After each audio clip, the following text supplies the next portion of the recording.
Okay, so tonight I'll be preparing Wiener Schnitzel to the best of my ability. Since watching some amateur try to cook a dish they've never attempted to make might be a little boring for you and embarrassing for me, I will touch on the history of the food. Depending on how much downtime I have, since this is a relatively quick meal, I might go into more detail about my personal experience with the dish. For starters, I love German food. Being of German heritage, Schnitzel is a classic in my household. That is why I wanted to attempt to recreate this dish in the first place. Wiener Schnitzel is a thin piece of breaded meat. It can be made of any meat, but today it's going to be pork. Here's an example of what I'll be trying to replicate, though I'm only preparing the meat for this project.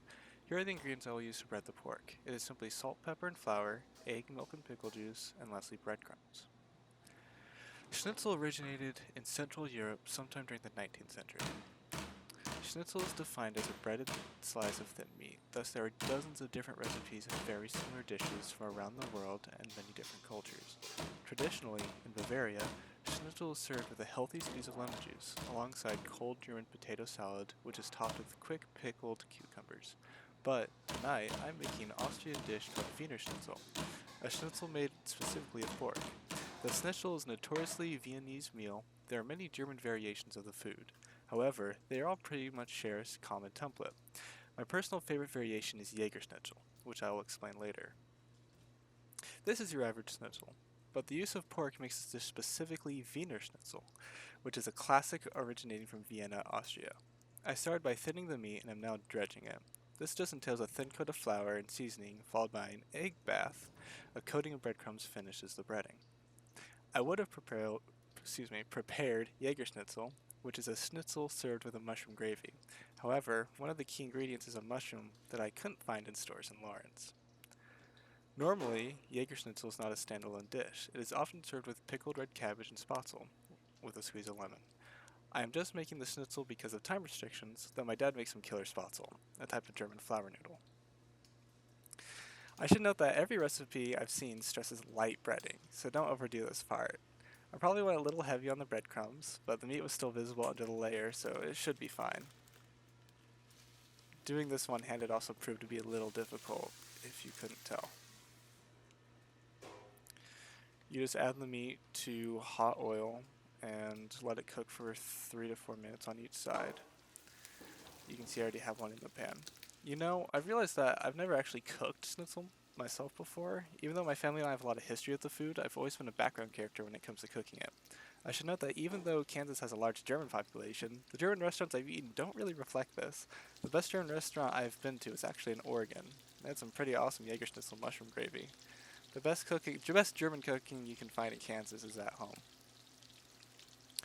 So here it's just cooking 3 minutes on each side. This is the color that schnitzel should normally be. For some reason my pork wasn't cooking all the way through. I don't, it still stayed pink the entire time. So I don't know if that's low quality meat or what was happening there. So now I only have one left. I already put the other on a plate. I'm just waiting for this one to finish cooking.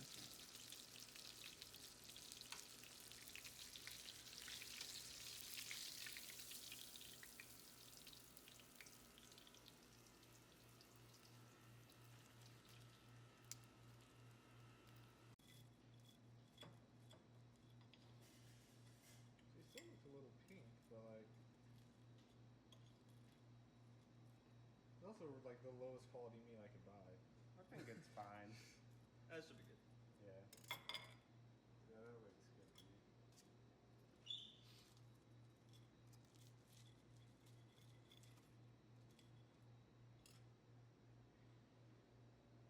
It's pretty hot.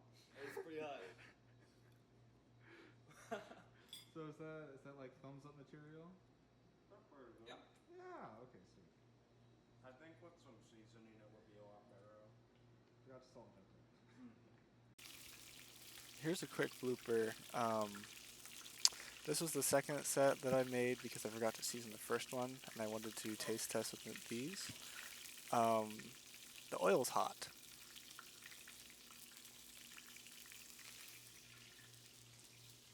Can I record this for you so you're not struggling with my hand?